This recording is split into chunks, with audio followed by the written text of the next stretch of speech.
Okay, so this question comes up all the time. For a Westerner, an American, European, what do you think a reasonable budget is to be here monthly? So I'll just give you my budget, for example. I live quite a comfortable, like free lifestyle. I go out quite often. I have a girlfriend. I pay for all of her stuff. I have a dog also I take care of. So there's no restrictions on my kind of lifestyle and my budget. And I only spend 2000 USD a month.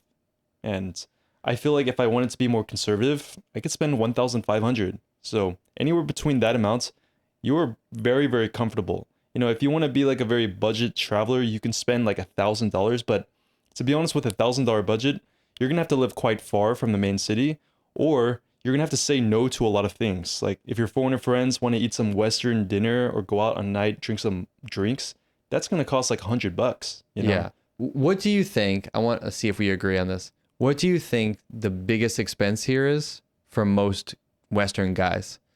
Drinking or Drinking. going out, yeah. Okay, I would say number one, girls.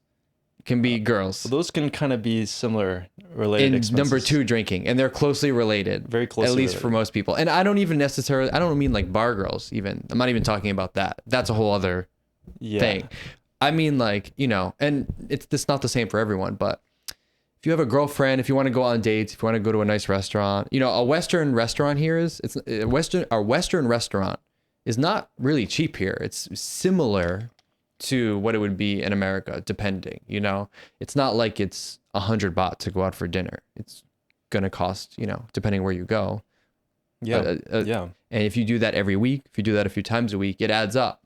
Yeah. So I think I might have seen on one of your videos, you didn't use this term, but I think some people call it lifestyle inflation. It's like you go to a place like Thailand, you're like, oh, it's so cheap to live here. So you start going out more, you get a nicer place, you're drinking more, you're buying more things. But now all of a sudden, even though it's baht, you're spending more than you would be in your home country. Yeah. You seem like a very logical, like thoughtful guy. How did you budget your money here? Do you use like an app or did you make a plan before you came? I might not be the best guy to ask this, but I didn't budget my money at all. Really? Based on everything you've said so far, I thought for sure you had like a system. No, because like my perspective on money is that like I always try to have an abundance mindset. Money's always going to come in, and I'm always going to make more money. So it's like I don't like the idea of restricting myself in terms of expenses, but I'll be conscious. If I'm like popping bottles like twice a night, twice a day, or like twice a weekend, right, back to back, then I'll be like, okay, this is kind of creeping up. But no, I'm not like hard nosed to events or like, I'll spend my money freely. But even though I spend my money freely, it never goes more than like 2,500.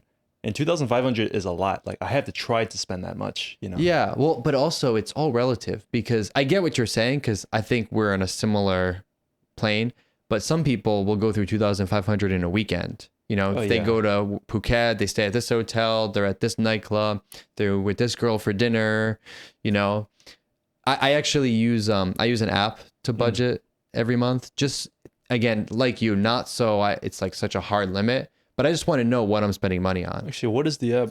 I think it's just called Spending. Maybe I'll put a screenshot in the. And it connects and syncs with your Thai bank accounts? No, I just enter it manually. Oh, yeah, see, that because would be too much a lot work of stuff for is me. cash. Well, you get used to it. I never did it before until I moved here, and I really wanted to know what it really cost to live here. And so I just would keep track of. I didn't change anything. I just kept track of my expenses, and I break it down like apartment and utilities, like transportation, entertainment, restaurants, girls as a category, and that you laugh, but like even things like if you're out with your friends and because a lot of the people we meet, they don't necessarily come from the same means, and it's nice to cover them, especially if they're showing you around or they're you're having a night out. So and I don't mind that, but some months I look at that and I'm like, or girlfriend, and I'm like, oh, I spent a lot of money on this particular category last month. We have to cut that back next month. Yeah, I mean, do you mind sharing how much you spend?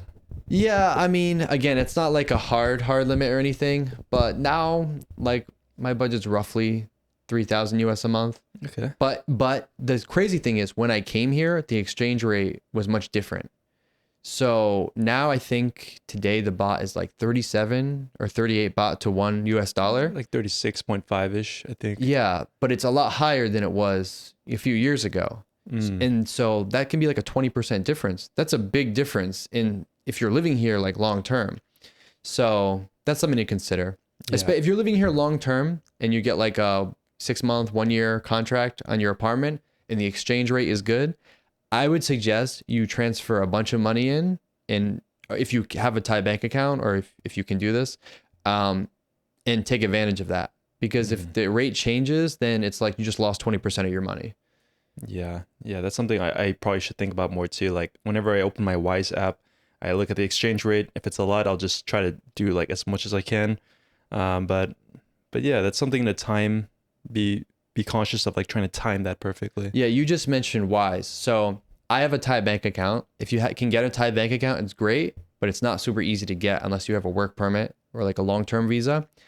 The next best thing, which you should probably have anyway, is this. What would you call it? It's like an online bank account. An online money banking transferring system. I want to compare it to PayPal, but I don't because I hate PayPal. It's a lot better than Wise is PayPal. better in every single way. Yeah. But the cool thing about a Wise account, it used to be called TransferWise, by the way.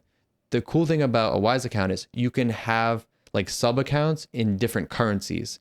So you can have a US dollar balance, a Thai baht balance, whatever. You can add whatever you want, and they even give you a debit card. So if you're coming here for like a few months or something, definitely get a Wise account. Definitely. I mean, you absolutely need it, like especially if all your money's in like the US or UK or something, you need a way to like transfer that money over. And I haven't found another platform that can do it. I mean, or as easily, I guess, as TransferWise. Yeah, it's easy. And I think the exchange rate is good, especially like what you don't want to do is come here and withdraw like $100 at a time from the ATM. Yeah. Because you'll just get buried. Yeah, that's a big foreigner mistake. I did that all the time. Like all those like ATM debit card fees just constantly add up. Yeah, TransferWise, that's the way to go. If you like this clip and you want to watch another one, click right here. And if you want to watch the full episode, click right here.